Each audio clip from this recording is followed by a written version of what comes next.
lección 17, Dios es sin pasiones. Hermanos, les decía hace un momento que el himno con el cual nos introdujimos a esta lección fue apropiado, fue preciso, porque el himno que acabamos de entonar trata acerca del gran amor de Dios. Oh amor de Dios, dice el himno, su inmensidad, el hombre no podría contar, el hombre no puede calcular. El amor de Dios es grande. Y tenemos otro himno de que el amor de Dios es amplio, es ancho, es alto. Es tan ancho que no se puede navegar. Es tan alto que no se puede escalar. Hermanos, qué apropiado himno. El amor de Dios para esta lección. Dios es sin pasiones. O en otras palabras, Dios es impasible. Impasible. Y digo que es útil porque eso está generando muchas dudas en los oyentes. ¿Cómo es que Dios puede amar? Y el hermano está diciendo que Dios es sin pasiones. Ok, comencemos con esta lección. Hermanos, en la última ocasión que tuvimos doctrina de Dios, la semana pasada, expusimos la verdad bíblica que Dios es inmutable. Y que Dios es inmutable quiere decir que en Él no hay ningún tipo de cambio, no hay cambio. Y vimos, en la lección anterior, vimos por qué que Dios es inmutable es algo excelente en Dios. Hermanos, porque cualquier cosa que cambia, o cambia para mejor o cambia para peor. Pero Dios no puede empeorar porque Él es ya tan excelente como puede ser. Por lo tanto, Dios es inmutable. Pero no solo vimos que la inmutabilidad es un atributo excelente en Dios, sino vimos también por qué que Dios es inmutable es un gran consuelo, hermanos, para nosotros. Porque sus propósitos no cambian, porque su carácter no cambia, porque sus promesas perseveran para siempre. Dios no va a negarse a sí mismo. Pues muy relacionado con el tema de la inmutabilidad es el tema de la impasibilidad de Dios. O sea, que Dios no tiene pasiones o afectos o emociones. Dios no tiene pasiones o afectos o emociones. Eso es lo que tenemos que ver hoy. Y digo que es muy relacionado con la inmutabilidad. Sin embargo, a diferencia del tema de la semana pasada, este posee una dificultad mayor. Y es que aunque muchos pueden comprender por qué ser inmutable es algo excelente en Dios, y además por qué es algo bueno para mí que Dios es inmutable, no obstante, no todos pueden entender o no todos podemos entender a primera vista por qué ser sin pasiones es algo excelente en Dios y es algo bueno para mí. ¿Sí? Es fácil entender que, bueno, no fácil tan sencillo, pero quizá no es tan difícil entender por qué ser inmutable es algo excelente en Dios. Y es fácil entender eso, porque a mí me conviene que Dios sea inmutable, pero no es fácil comprender que Dios es sin pasiones y eso es algo bueno. Que Dios es sin emociones y eso es algo bueno. No puedo entender cómo eso es posible. Y mucho menos cómo para mí eso es bueno.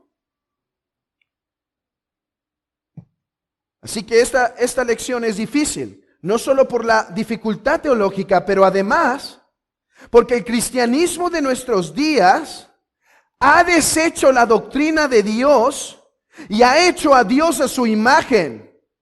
El hombre ha hecho a Dios a su imagen. Entonces, El cristianismo de hoy en día quiere que Dios sea prácticamente como Él, solo mejor, solo sin pecado.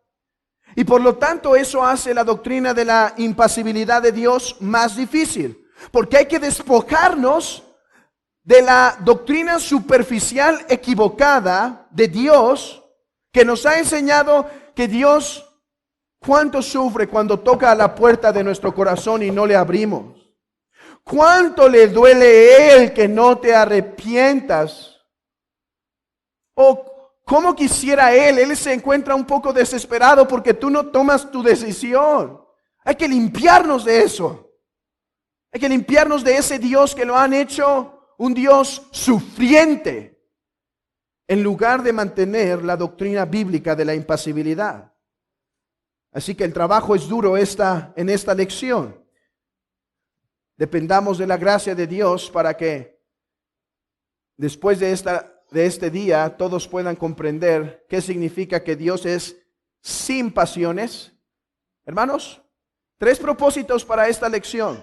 1, que todos puedan comprender teológicamente qué significa que Dios es sin pasiones. 2, que todos puedan comprender por qué eso es algo bueno, porque eso es algo excelentísimo en Dios.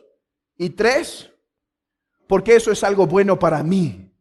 ¿Por qué que Dios es sin pasiones es algo bueno para mí? Así que para cumplir este propósito, vamos a avanzar bajo 4 puntos principales. 4 puntos principales. En primer lugar, me gustaría comenzar con una definición de términos. A fin de que nadie se pierda en el camino, me gustaría aclarar qué quiero decir cuando digo que Dios es sin pasiones, sin afectos o sin emociones. Cuando decimos que Dios es impasible, estamos usando esta palabra a fin de negar algo en Dios. Recuerden, decimos Dios es inmutable, es negación. Decimos Dios es impasible, negación. Dios es sin pasiones. ¿Qué debemos entender por pasiones? Por el término pasiones. Hay 2 formas de entender la palabra pasiones. El primero es cuando vemos las pasiones como la forma desmesurada de sentimientos correctos. Déjenme explicar esto. El amor es una emoción apropiada. Debemos amar a nuestro prójimo. Debemos amar a nuestra esposa. Y algunos ven pasiones como la desmesura de ese afecto. O sea, ¿cuál sería la desmesura del amor? No sé, quizá para algunos podría ser lujuria. La Escritura dice, ok, está bien. En un sentido, hay cosas por las cuales sí debemos sentir indignación. Cuando blasfeman en el nombre de Dios, sí debemos tener indignación santa. Pero la Escritura dice, pero cuidado, airaos, pero no pequéis. O sea, ese sentimiento apropiado de ira santa, de enojo santo por las cosas de Dios, puede elevarse a tal grado que se vuelva una pasión desordenada, que se vuelva una pasión equivocada y hagamos desastres y demás. Algunos ven el término pasiones en ese sentido. Y hermanos, si eso queremos decir por pasiones, les voy a decir algo. Todo el cristianismo negaría pasiones en Dios, ¿sí? Todos estamos de acuerdo, todo cristiano está de acuerdo que Dios no tiene algunos sentimientos pecaminosos. Pero cuando nosotros aquí, en esta lección, decimos que Dios es sin pasiones, no solo estamos negando ese tipo de pasiones que acabo de explicar, eso lo damos por sentado. Estamos negando otro tipo de realidad en Dios. ¿Qué es una pasión? Pasión históricamente se ha definido como sufrir, someter o padecer.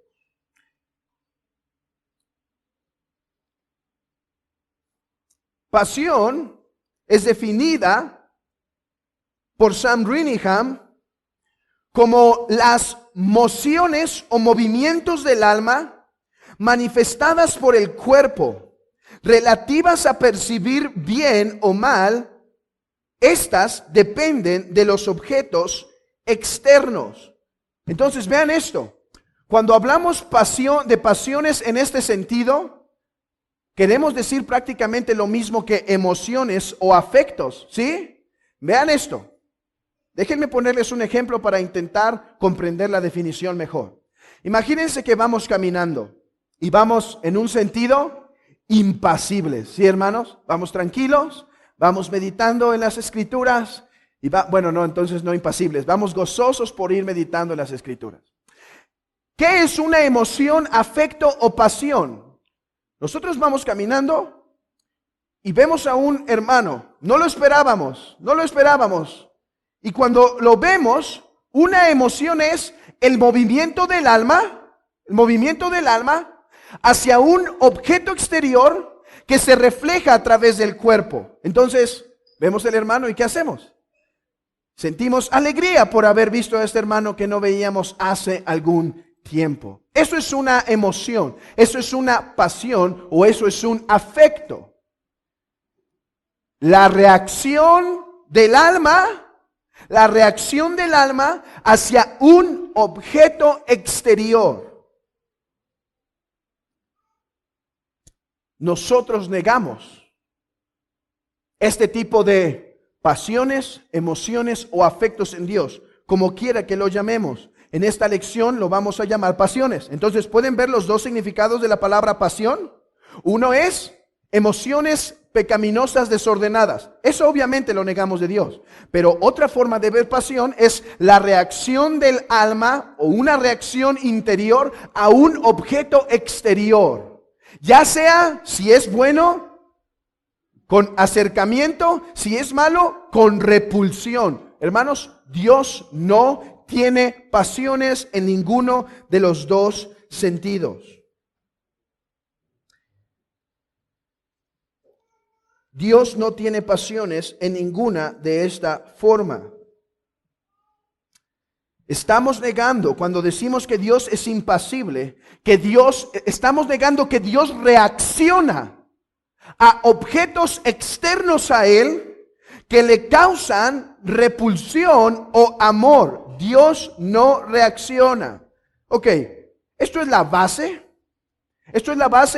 Y simplemente estoy definiendo los términos para que nadie se pierda en el camino. Pero apenas estamos empezando nuestra lección. Pero antes de continuar y seguir trabajando en el concepto bíblico teológico de que Dios es impasible, me gustaría dar un testimonio histórico, hermanos, de que esta doctrina es una que ha sido creída desde los principios de la iglesia.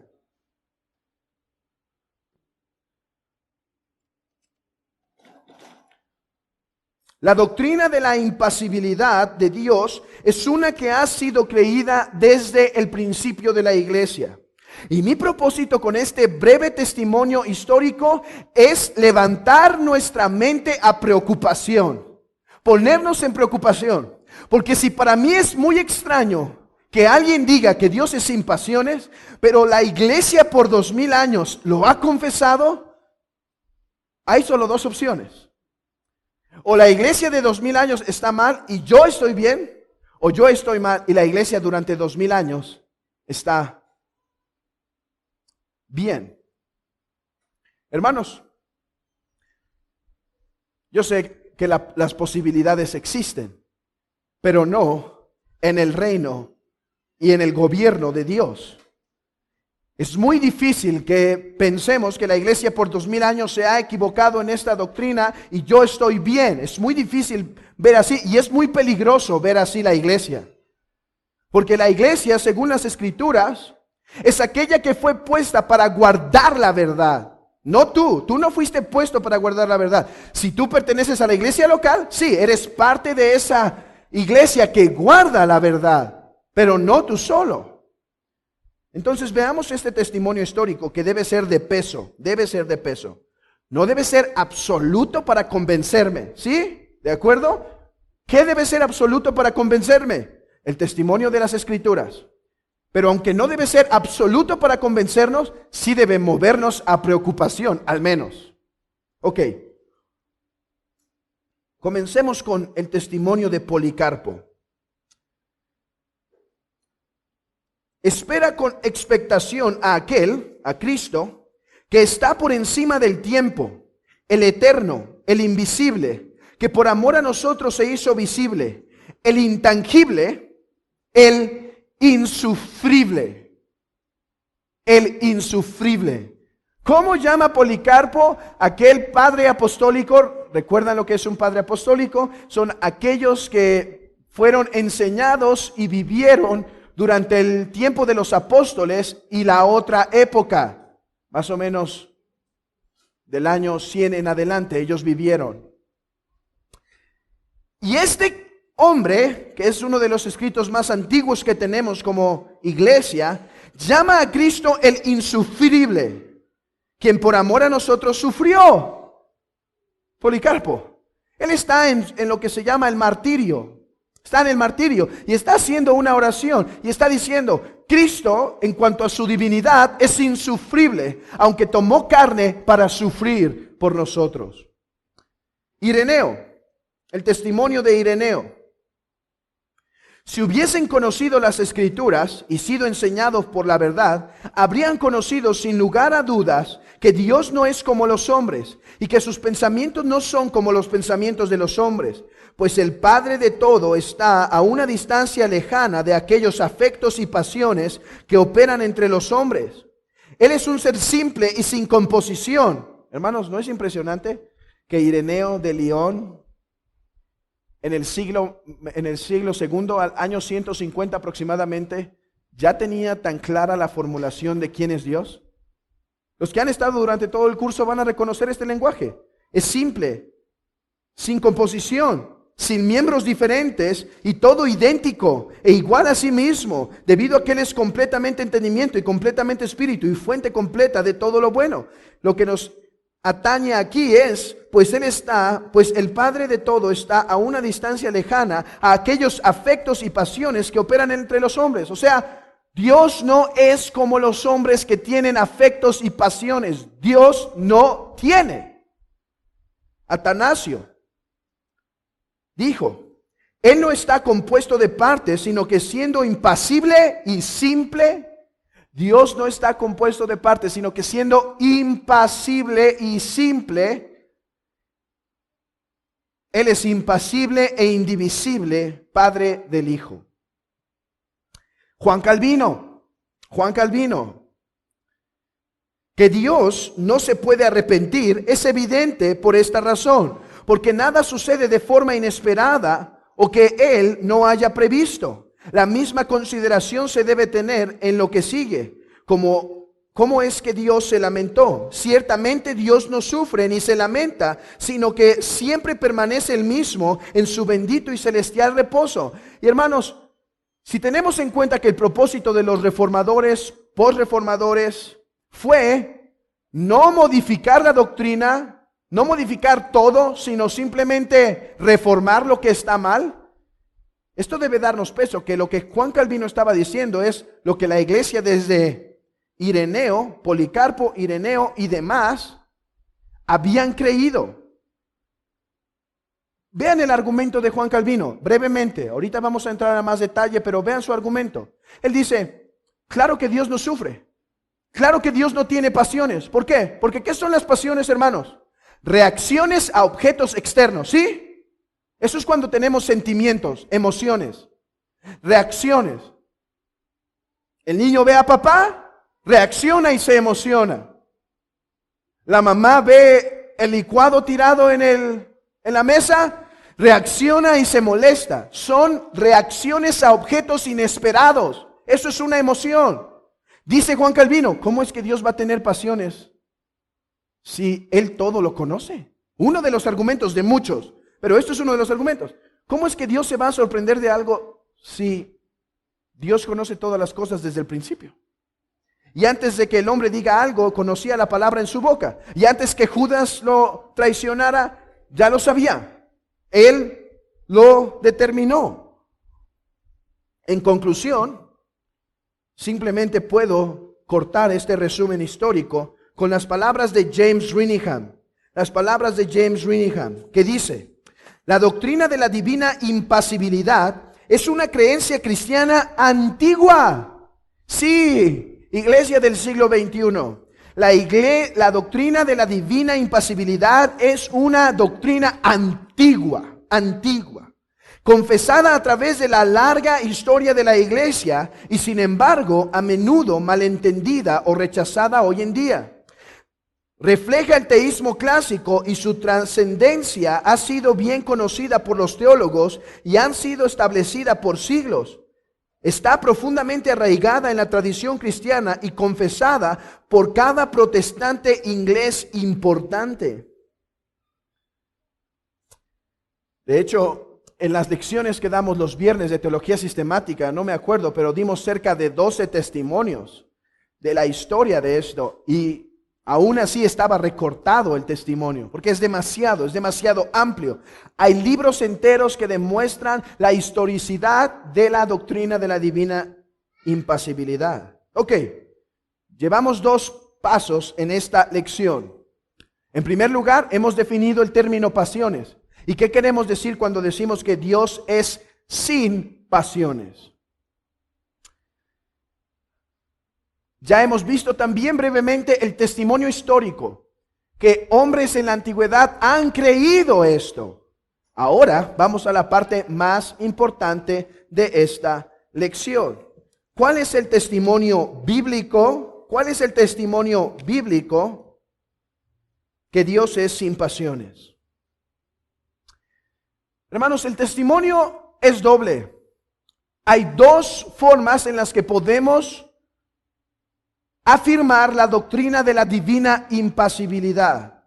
En primer lugar, por medio de un testimonio indirecto.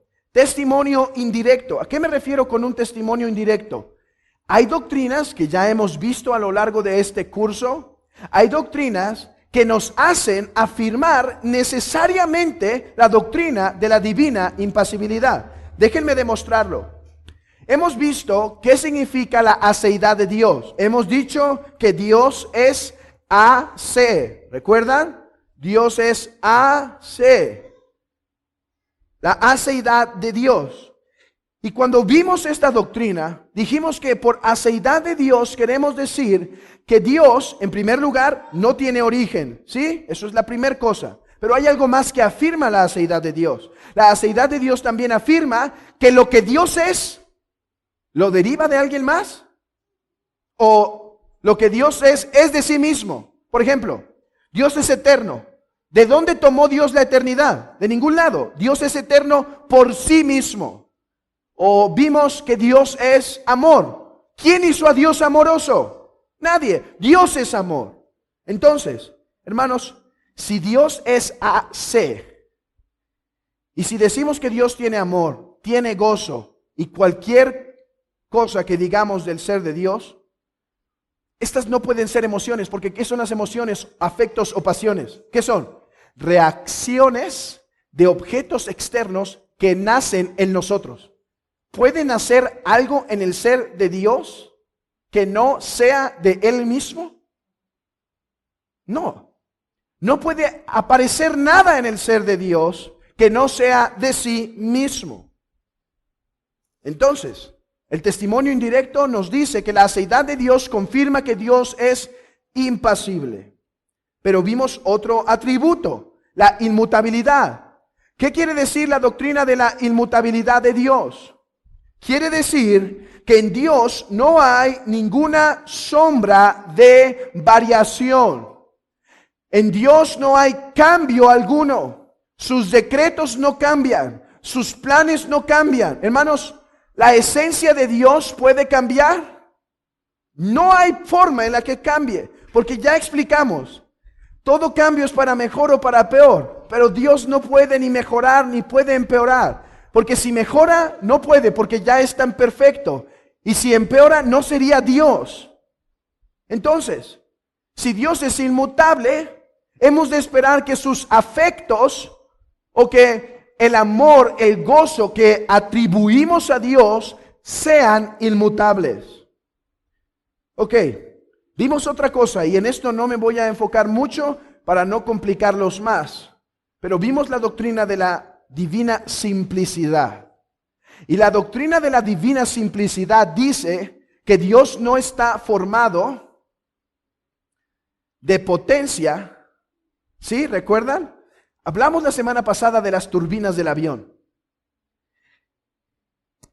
Las turbinas del avión pueden tener potencialidad, ¿sí? El avión empieza a avanzar y las turbinas se empiezan a encender. Entonces, las turbinas pasan de cierta potencialidad a cierto estado, ¿sí? Pero cuando las turbinas están a su máximo, ¿pueden seguir creciendo en potencia? No, están a su máximo. Ok, hermanos, si Dios es esto que hemos explicado, actualidad pura, ¿cómo Dios podría tener alguna reacción si Él ya es tan actualizado como puede? Ok, si este último cuesta trabajo comprenderlo, no se preocupen. Probablemente después sea más claro. Y si no, al final lo puedo explicar con más detalle. Ese es el testimonio indirecto, pero hay testimonio directo, testimonio directo. Vamos a Éxodo capítulo 3. Yo sé que aquí era donde quería llegar la mayoría. Ok, basta de testimonio histórico, basta de testimonio indirecto. Vamos a la Sagrada Escritura para ver que Dios es impasible. Y yo digo a ese sentir, amén, amén. Éxodo 3:14. Nuevamente nos encontramos en este texto clave. Respondió Dios a Moisés, yo soy el que soy. ¿Quieres saber que Dios es impasible? Ahí está. Yo soy el que soy. Yo seré el que seré. Yo no puedo ser diferente a lo que ya soy. Vamos a Números capítulo 23. Números capítulo 23. Versículo 19. Números 23, 19. Dios no es hombre para que mienta, ni hijo de hombre para que se arrepienta. En Dios no hay arrepentimiento alguno. No hay. Primera de Samuel 15. Versículo 19.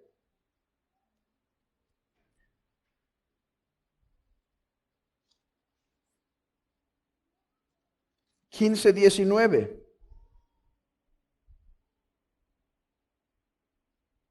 Perdón, 29. Además, el que es la gloria de Israel no mentirá ni se arrepentirá, porque no es hombre para que se arrepienta.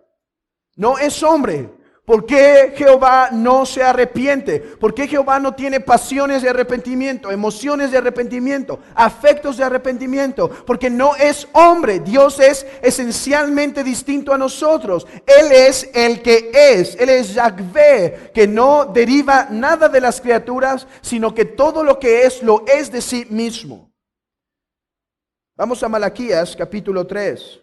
Malaquías capítulo 3. Texto importante. Malaquías 3:6. Porque yo Jehová no cambio, por esto, hijos de Jacob, no habéis sido consumidos. Y vamos a Hechos. Hechos capítulo 14. Hechos 14, versículo 15.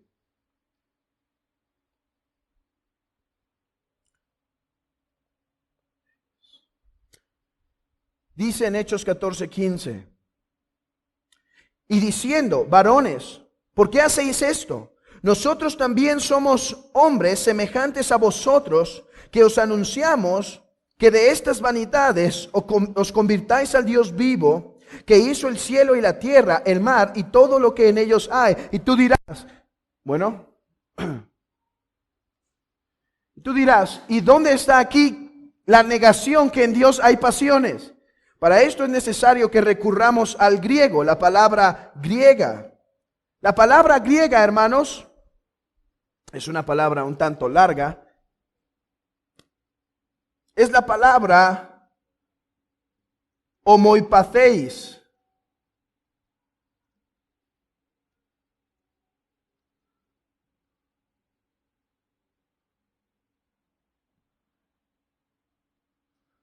Homoipatheis. La mayoría de ustedes puede reconocer la primera parte de la palabra, homoi, homoiousios, ¿recuerdan? Homoi, igual, semejante. Aquí me faltó una letra, la alfa. Bueno, ahí está, como cuando el niño hace la tarea y le faltó una letra, y ahí está. Esto sería la P en español, pi, alfa, teta. Patheis, ¿a qué le suena patheis? Apático. ¿Qué quiere decir apático? Sin pasión, negación, pathos, pasiones.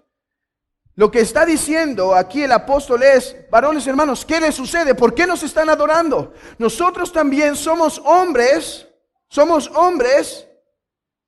iguales a ustedes en pasiones. ¿Por qué nos adoran? Solo la divinidad, que es sin pasiones, debe ser adorada. Nosotros no merecemos ser adorados. ¿Por qué no merecemos ser adorados? Porque igual que ustedes somos hombres con pasiones. Somos hombres con pasiones. Esto quiere decir, Dios es sin pasiones, por lo tanto, Él sí es divino. Lo que está diciendo Pablo aquí es, hermanos, no soy divino, tengo pasiones. Solo lo divino es sin pasiones. ¿Quieren saber que no soy divino? Tengo las mismas pasiones que ustedes. Ese es el argumento del apóstol Pablo aquí. Creo que hay suficiente testimonio bíblico para decir, en Dios no hay mudanza, no hay cambio en sus pasiones. Él es Yahvé, Él es el Dios que no se arrepiente, Él es Jehová que no cambia, Él es el Dios sin pasiones. Pero alguien podría decir, ¿qué de los textos que hablan de pasiones en Dios? Vamos a Génesis capítulo 6. Génesis capítulo 6.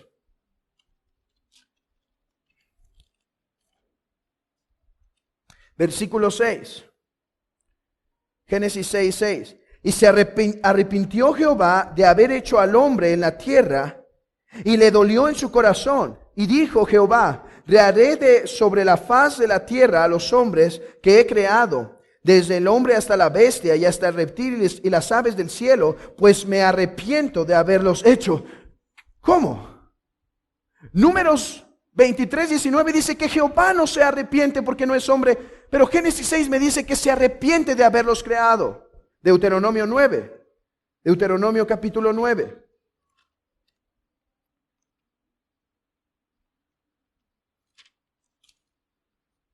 Versículo 7. Acuérdate, no olvides que has provocado la ira de Jehová. ¿Cómo que Dios no tiene emociones? ¿Cómo que Dios no tiene afectos? ¿Cómo que Dios no tiene pasiones? Dice que provocaron la ira de Jehová. Jehová se enardeció. ¿Cómo me vas a decir que no tiene pasiones? La semana pasada vimos Primera de Samuel y Jonás 3, así que no voy a ir a esos textos. ¿Cuál es la respuesta? Yo sé que muchos aquí ya tienen la respuesta. Dios está hablándonos en estos textos de una manera humana para que entendamos cuál es la condición del pecador ante un Dios santo. Pero, hermanos, no me gustaría quedarme ahí con ustedes. Eso es algo que ya lo hemos visto. Ya que eso está bien grabado en sus mentes, Me gustaría darles 4 principios teológicos que nos ayudan a entender estos textos que parecen contradecirse. ¿No se parecen contradecir, hermanos? Génesis 6 dice, Jehová se arrepintió. La palabra literalmente quiere decir, le dolió en su corazón. ¿Cómo que le dolió en el corazón si no tiene emociones, no tiene pasiones? El texto dice que Jehová se airó y ahí dice que Jehová no cambia. ¿Cómo puedo entender que Dios me dice que se arrepiente y me dice que no se arrepiente? 4 principios que tomo del excelente libro de Sam Runigham llamado Dios sin pasiones, un manual, así es llamado. Dios sin pasiones, un manual. Es un librito en inglés sencillo, muy bueno. Y de aquí tomo estos 4 principios que espero les sean de ayuda. En primer lugar, los textos que hablan del ser de Dios o su naturaleza toman prioridad sobre los textos que nos hablan de sus acciones, de las acciones de Dios. Hermanos, nosotros podemos ver a nuestro amigo Pedro. Y si alguien nos pregunta un día, oye, ¿qué es Pedro? Así nos pueden preguntar así los hijos, ¿no? No saben cómo preguntar y se atreven a preguntar, ¿qué es Pedro? Y les tenemos que corregir, no se dice qué, se dice quién. Pero imagínense que atendemos a la petición del niño, ¿qué es Pedro? Nosotros contestamos, Pedro es un ser humano. Pero resulta que Pedro es también un corredor. Y entonces un día llevamos a nuestro hijo a ver a nuestro amigo Pedro correr, porque corre veloz. Y entonces le decimos a nuestro hijo, van a empezar las carreras. Y dice, míralo, es como un rayo. Y entonces el niño se queda, papá, tú me dijiste que Pedro era un ser humano, pero ahora me estás diciendo que Pedro es un rayo. ¿Qué vamos a decir? Hijo, perdón, es que me contradigo cada rato. No, vamos a contestar al niño lo siguiente. Hijo, cuando yo digo cosas que pertenecen a su esencia, bueno, no vamos a contestar así, ¿verdad? Vamos a decirle al niño, hijo, es ser humano, pero decimos que es como rayo para describir qué rápido es. Ahora déjenme pasarlo más teológico. Nosotros le podríamos explicar al niño así. Hijo, cuando yo digo cosas referente a Pedro que pertenecen a lo que Pedro es, tienen prioridad cuando digo o describo las cosas que Pedro hace. Ese es el principio. Los textos que hablan del ser de Dios o su naturaleza toman prioridad sobre los textos que hablan sobre sus acciones. Jehová juzgó el mundo. ¿Y cómo es que se describe la acción de Jehová de juzgar al mundo? Como arrepentirse. Pero después tenemos textos que dicen que Dios, que lo que Él es, que Él es sin cambio. Entonces, los textos que me dicen lo que Dios es, tienen prioridad sobre los textos que me dicen lo que Dios hace. Entonces, cuando la Biblia me dice que Dios no se arrepiente, eso tiene prioridad. Prioridad teológica, hermanos, no que sea más importante un texto que el otro. Prioridad en la formulación de la doctrina de la teología propia. Prioridad en el sentido teológico. Segundo punto. Las Escrituras usan características y experiencias humanas a fin de enseñarnos cosas acerca de Dios, pero no debemos igualar el lenguaje humano que se usa para describir a Dios con Dios mismo. Me gusta la palabra latina para esto. Hermanos, me gusta usar palabras en latín, no porque sea experto en latín ni nada por el estilo, sino porque el latín es muy semejante a nuestra lengua y eso nos ayuda a resumir verdades. Por ejemplo, decimos que Dios habla balbutit nobiscum. ¿A qué suena balbutit? Balbucear, ¿no? Balbucear. Nobiscum es a nosotros. Dios nos balbucea, ese es el punto del texto. Las escrituras usan características y experiencias humanas a fin de enseñarnos cosas acerca de Dios. Pero no debemos pensar que Dios es como un humano. Hermanos, ¿qué pasa cuando nosotros sentimos arrepentimiento o dolor en el corazón? ¿No realmente sentimos un dolor? Sí. ¿Debemos pensar eso de Dios? Entonces, ¿Dios también tiene algún tipo de intestino o algo? No, no debemos equiparar a Dios, debemos entender, Dios nos está hablando en un lenguaje de balbuceo, balbuti, nos está balbuceando para que entendamos algo de Él. De hecho, ahí tienen una cita en sus notas, página 2, tienen la siguiente nota. No es que el arrepentimiento, propiamente hablando, pueda suceder en Dios, pues Él nunca cambia de parecer o altera sus propósitos, aunque a veces Él cambia el curso y dispensaciones de su providencia.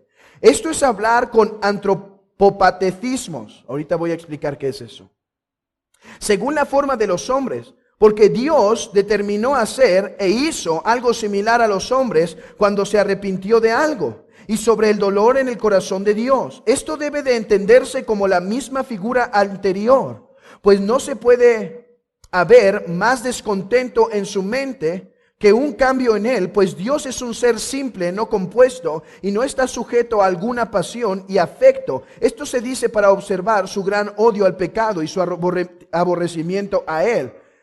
Hermanos, la Biblia dice que Dios tiene manos. La Biblia dice que Dios tiene ojos. ¿Realmente hemos de pensar que Dios es un ser con ojos y manos? ¿Sí? ¿Quién piensa que sí? Muy bien. Dios no tiene manos y no tiene ojos. ¿Cómo llamamos esa forma de hablar en la Biblia? Decimos que son antropomorfismos.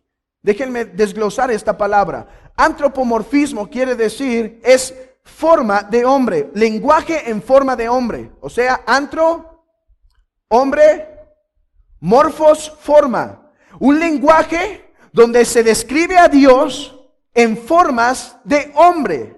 En formas de hombre. Y yo hablé con ustedes de esto hace tiempo. Y les di el ejemplo cuando el niño pregunta ¿cómo es un ángel? ¿Cómo es un ángel, hermanos? Los ángeles no son seres materiales. Pero podemos decir, ¿has visto las alas del águila? Los ángeles vuelan como las alas del águila.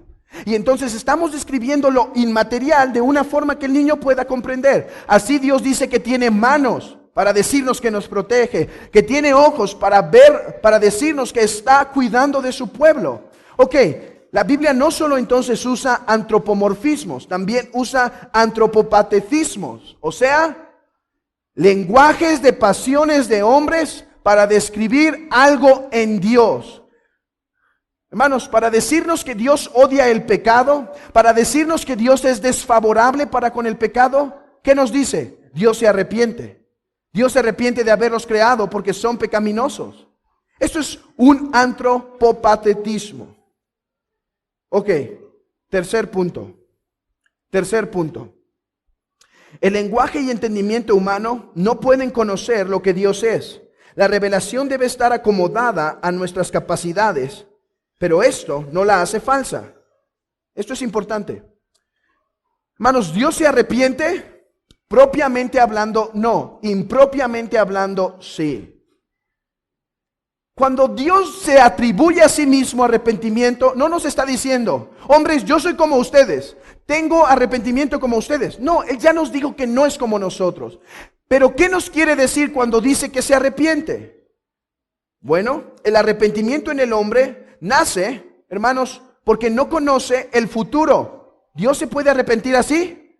Hermanos, tú pudiste tomar la decisión de comprar este carro. Compraste un carro usado. Compraste un carro usado y no sabías que tenía problemas. Y cuando descubres los problemas te arrepientes. Hermanos, ¿Dios se puede arrepentir porque no conocía el futuro? ¿Qué opinan? No, ok. El hombre se arrepiente porque se puede equivocar. Y ahí vemos al niño dibujando. Y oye, ¿por qué gastaste otra hoja? Y sigue, ¿por qué gastaste otra hoja? porque me equivoco. Me arrepiento de haber hecho esto porque me equivoco. Hermanos, ¿Dios se puede arrepentir por haber hecho algo mal? ¿Dios se puede equivocar en algo que hace? La respuesta es no. ¿Por qué otra cosa se puede arrepentir el hombre? Simplemente cambió de mente. Entonces está en la heladería y le dice a la mujer, de chocolate. No, de menta. Y se arrepiente, cambia de mente. Hermanos, vimos la semana pasada que los decretos de Dios son inmutables. Dios no se arrepiente de ninguna de esas formas. Pero ¿en qué sentido podemos pensar que Dios se arrepiente? Cuando el hombre se arrepiente, es una forma en la que el hombre manifiesta cierta repulsión. Manifiesta cierta repulsión a algo que sucedió, algo que hizo. Cuando Dios dice que se arrepiente, es para decirnos, yo rechazo el pecado. Yo rechazo el pecado. Y humanos, para que me entiendan, les voy a decir, me arrepiento de haberlos formado. Ok, sé que es difícil, espero que vayan cayendo los puntos mientras nos acercamos al final. Último punto. Nosotros debemos distinguir entre nuestro eterno Dios en sí mismo y el desarrollo de su decreto en el tiempo.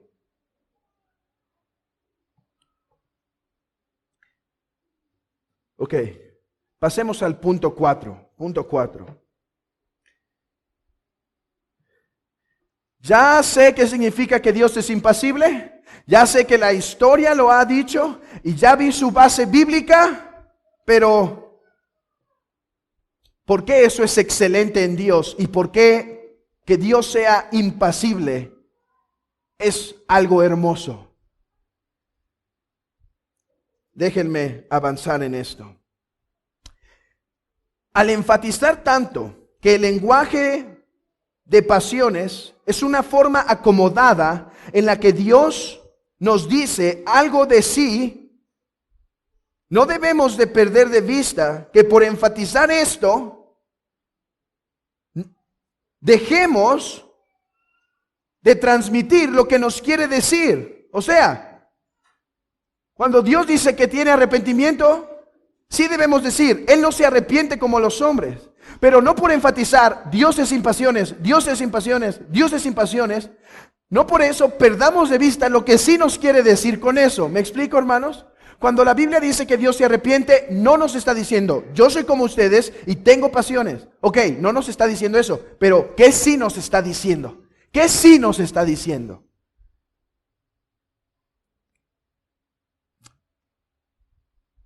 ¿Qué quiere decir Dios cuando dice que provocamos su ira, que se arrepiente y demás? Bueno, hermanos, que Dios es impasible significa que Dios no tiene pasiones, emociones o afectos. Pero al mismo tiempo queremos decir, lo que Dios tiene son perfecciones, no emociones, pasiones o afectos. Miren lo que dijo Thomas Adams. Lo que son pasiones en nosotros son perfecciones en Él. Al principio de esta lección hemos definido la doctrina de la impasibilidad, o hemos dicho algo de Dios a través de la negación, ¿sí? Hemos dicho algo que en Dios no hay. Eso es lo que se llama la vía de negación. Podemos hablar de Dios en diversas formas: vía de negación y vía de afirmación. ¿Qué es decir algo de Dios en vía de negación? Decimos Dios es sin cambio, Dios es sin principio, Dios es sin mutación. Eso es la vía de negación. Pero hermanos, cuando decimos lo que Dios no es, la otra parte de nuestra tarea no ha sido hecha, porque hay que afirmar que sí es Dios. Ok, Dios no tiene principio. ¿Qué quiere decir? Que Él tiene vida en sí mismo. Ok. Ya hemos dicho que Dios es sin pasiones. Dios no tiene esto. Pero, ¿qué sí hay en Dios? En Dios hay perfecciones. Hermanos, cuando digo que Dios es sin pasiones, no estoy diciendo que Dios no tiene amor. No estoy diciendo que Dios no tiene gozo. Lo que estoy diciendo es que no lo tiene como tú y como yo. No lo tiene en forma de criatura. no lo tiene a modo de hombre. Lo que en nosotros son pasiones, dijo Thomas Adams, en Dios son perfecciones. El amor de Dios es sin pasión. Y déjame explicarte por qué eso es algo bueno para ti y para mí. Y aquí he juntado algunas citas, hermanos, de algunos teólogos para que sea fácil seguirme en esto.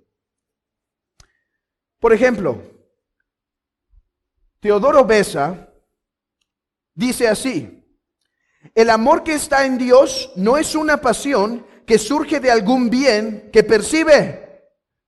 ¿Puedes ver por qué que Dios es sin pasiones es algo bueno para ti y para mí? Porque si el amor de Dios fuese pasional, ¿cómo es el amor de pasiones, hermanos?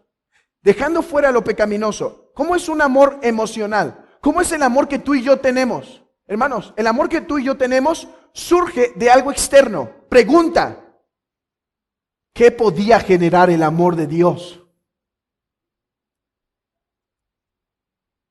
¿Tú? ¿Dios te pudo amar porque le pudiste generar amor? ¿Ves por qué te conviene y por qué para mí y para ti y para mí lo más excelente es que Dios sea sin pasiones? Porque entonces te puede amar. Porque si el amor de Dios depende de lo que tú puedes levantar o provocar en Dios, estamos separados de Él. No nos podría amar. Pero porque el amor es algo que de Él mismo está y porque Él determina amar y nada lo mueve, por eso te puede amar, hermano. Porque nada lo movió para amarte. Gloria a Dios que su amor es sin pasión, porque nada lo generó. Y te digo algo, nada lo hubiese podido haber generado. Repito, Teodoro Beza dice: el amor que está en Dios no es una pasión que surge de algún bien que percibe, sino que es la misma esencia simple de Dios. La causa de su amor no está en las criaturas, como si pudieran atraer a Dios para amarlos, sino más bien está en Dios, quien de sí mismo es bueno y derrama bondad sobre sus criaturas. ¿Por qué ama? Ama eternamente. Ama sin cesar, ama con un amor inmutable, ama con un amor eterno. Por eso puede decir: con amor eterno te he amado, por lo tanto te prolongué misericordia. No fue porque te vi y te prolongué misericordia, es porque te amo desde el principio, porque te amo desde la eternidad, que te he decidido hacer bien. Miren la cita de Sancius. Jerónimo Sancius. Es una cita larga. Hermano, les doy las hojas para que... Es muy difícil escuchar una cita larga y no perder la distracción, la atención. Es fácil distraernos con citas largas. La hoja está para que puedan seguir mientras leemos y se pueda captar lo más posible. Él dice así: pero el amor en Dios no es así como el que está en nosotros, no más de lo que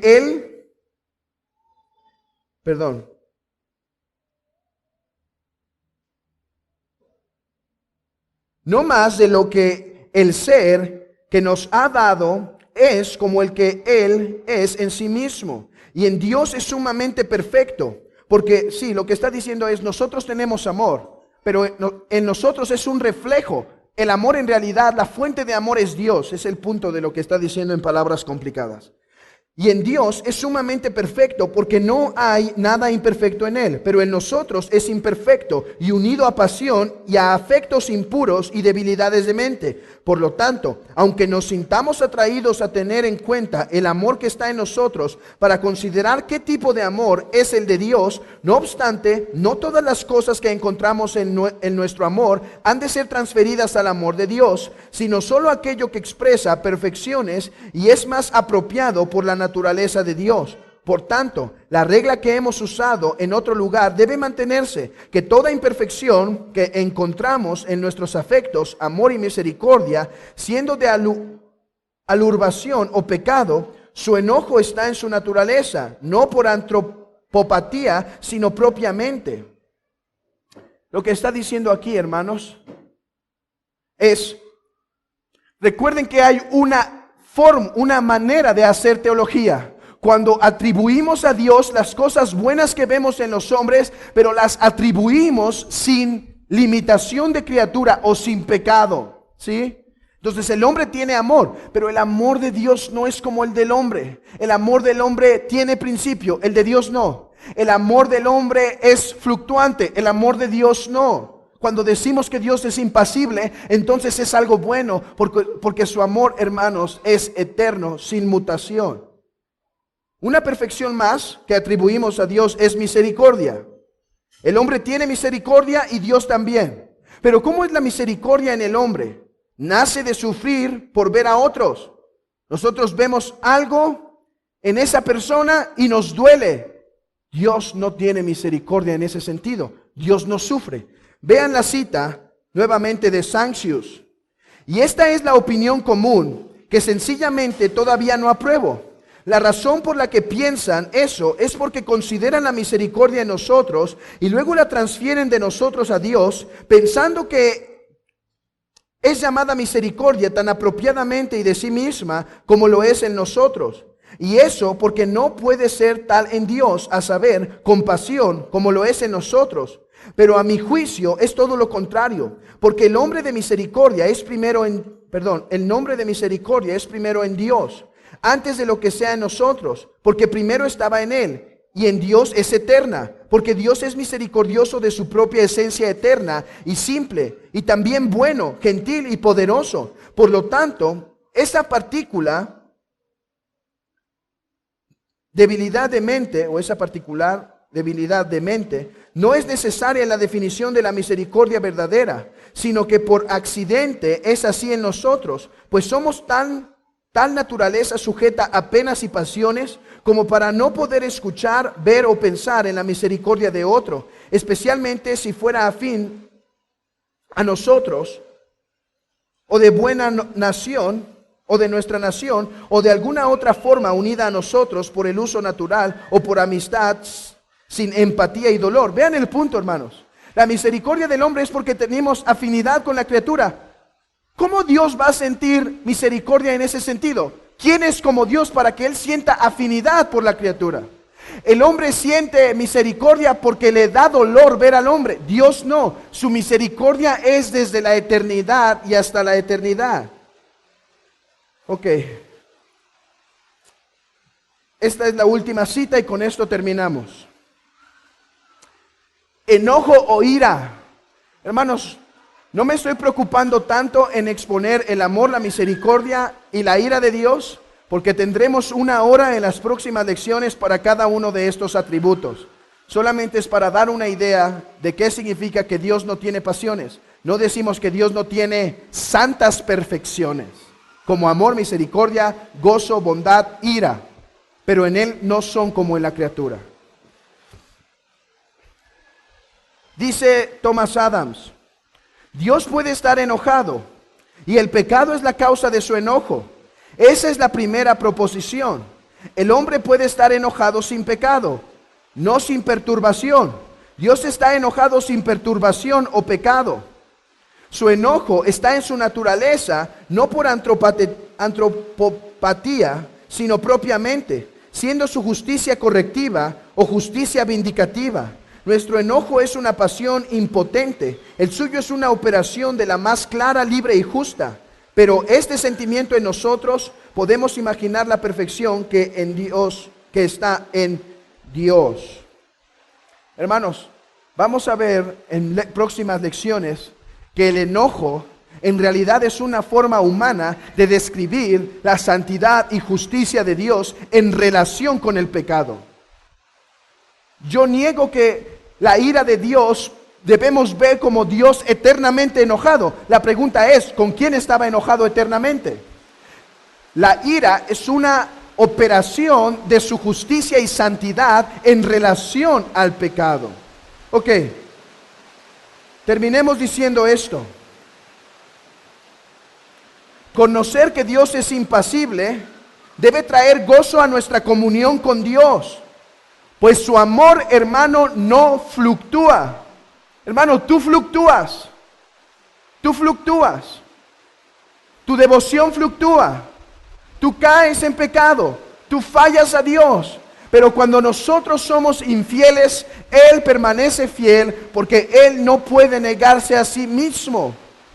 Esto nos da confianza, hermanos, de acercarnos aún en esas épocas de fluctuación ante el Señor y buscar su gracia, sabiendo que no seremos rechazados, porque su amor para con nosotros es un amor eterno, es un amor que no cambia. Hermanos, no seamos impedidos en la comunión con Dios cuando fluctuamos, más bien seamos movidos a saber, Dios no es como nosotros, en Él no hay variación.